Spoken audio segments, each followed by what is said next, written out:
Jesus said go. The essence of it is to get God's Word to people who never have an opportunity to hear it.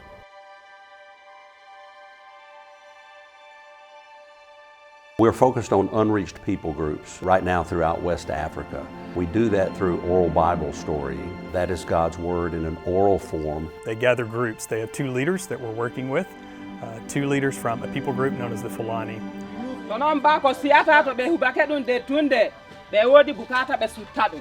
These people gather small groups together. They tell a given story from the Bible. They then ask for feedback, ask for questions to be asked.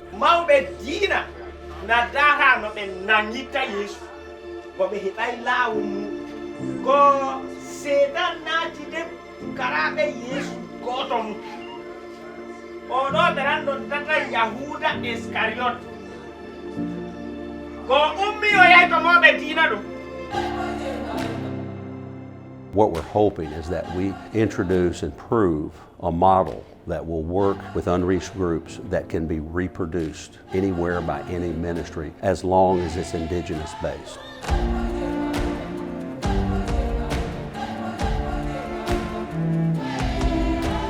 Jesus Said Go has a strategy. We train them how to use the Bible story to make contacts.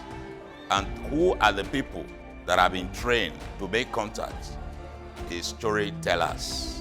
Miranko fama kaodo batido hekabe ekitinento do hala do habaruji deutera dibe ekitinendo kayada tonono duhana wadakado. We are focused on 5 languages in each country, primarily northern Togo, northern Benin, and all of Burkina Faso, which is a huge area. Our focus area contains thousands and thousands of villages. As we went, we were able to experience these groups, as we met these leaders that we're partnering with, as they shared these stories with the people there. Out of that, we've seen incredible testimony, stories of people coming to faith, coming to salvation, coming to know the Lord. That's happening in an exponential way. Multiplication's happening. These people are coming to know Christ. Disciples are being made. It's exciting to see how these disciples are healthy disciples in that they're making disciples from the earliest of days. The expectation is that they also too would form groups themselves.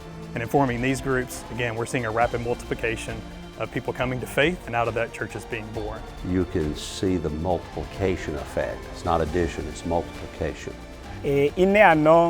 Dembo guda de ukarabe jo bedo yamni holy the wa fa the wada ko jo handeri no adum ama odo ko jon wawi o wutini group dido gan to woni fora na data kanko gan oko wadi group dido ama ka gota tinta yoti de to ka ira yoti ka gota en yoti ni de odon ko dino yadu.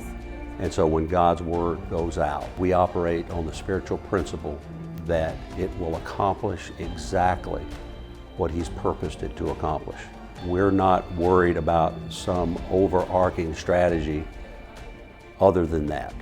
We invite local churches to be involved with us from the United States who will partner with us and the national storytellers, send short-term teams on mercy ministry trips, but the main thing is to manage these projects long-term. It's a powerful work to see in action for our church to partner alongside. We also get regular reports of what God's doing in these groups, doing through these individuals, and that's an encouragement to us to see how we're partnering with them. Also through those reports, we have accountability with what's happening. One of the powerful things as well is the way that the organization is set up. This organization's formed in a way that really for us to see God at work, to be moving in powerful ways through this lane. There's a clear pipeline for partnership. We didn't land there and have to figure out, what do we do next? Who's the person that we need to connect with? They already had national leadership in place. So as we got to connect with this leader, get to know him, get to know his relationship with the Lord, and a powerful ministry there on the ground, we were only confirmed that we were doing the right thing and partnering in this part of the world. For you, I would ask you to consider that. If you're a vocational pastor or minister on staff, maybe you're on a mission council, maybe you're on a mission committee, you have opportunities to consider to connect. Connecting with these unreached people groups is a powerful thing that you can be involved with. So for you, I would ask that you would look more into the work of Jesus Said Go and the work happening in West Africa. You yourself might consider being a part of one of these groups that would go on a vision team to see the work that God's doing there and to see what He might have for you and for your church.